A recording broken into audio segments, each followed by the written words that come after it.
ഇവിടുത്തെ രാഷ്ട്രീയ പാർട്ടിക്കാർക്ക് സാധിക്കാത്ത, ഇവിടുത്തെ സ്റ്റേറ്റിന് സാധിക്കാത്ത ഒരു ചലനം സമൂഹത്തിനിടയിൽ കുട്ടികളെയൊക്കെ സ്വാധീനിക്കാനായിട്ട് അദ്ദേഹത്തിന് കഴിയുന്നുണ്ട്. ലഹരിയുടെ വഴിയെ പോകട്ടെ, അദ്ദേഹത്തിന്റെ ആശയം ഒരുക്കി ആ 100% സത്യമായിട്ടുള്ള ആശയം, വരേണ്യബോധത്തിനെതിരായിട്ടുള്ള ആശയത്തെ ഞങ്ങൾ 100% ഞങ്ങൾ പിന്തുണയ്ക്കും. പിന്നെ ഇതൊരു എന്താ പറയണ്ടേ, ഇതൊരു സെലക്റ്റീവ് ആയിട്ടാണ് ഞാൻ ഇതിനെ കാണുന്നത്. ഇതിനേക്കാളും കഞ്ചാവും MDMA-യും സിനിമാ മേഖലയിൽ ഇവിടെ ഒഴുക്കിയ മനുഷ്യരെ പോലീസിന് നന്നായിട്ട് അറിയാം, ആരാണെന്ന് അറിയാം. അവരുടെ പുറകെ ഒരിക്കലും പോലീസ് പോകത്തില്ല. ഇപ്പം ഒന്നും പോകണ്ട. ഇപ്പൊ ഷൈൻ ടോം ചാക്കോനെ ആദ്യം പിടിച്ചപ്പം കോടതിയിലെത്തിയപ്പം അതിനകത്ത് അദ്ദേഹത്തിന്റെ ആ ഷൈനിന്റെ മെഡിക്കൽ എടുത്തിട്ടില്ല.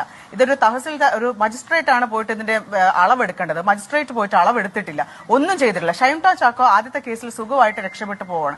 ഇവിടുത്തെ വിഷയം പിന്നെ ഞാൻ വേണമെങ്കിൽ ഗണേഷ് കുമാറിന് ഒരു കാര്യം ചെയ്യും. ഇപ്പം പുലിനകത്തിന്റെ കാര്യമൊക്കെ പറയുന്നുണ്ടല്ലോ. പുലിനകം ഇവിടെ മാത്രമേ പ്രശ്നമുള്ളൂ. പുലിനകം വേടന് തായ്ലൻഡ്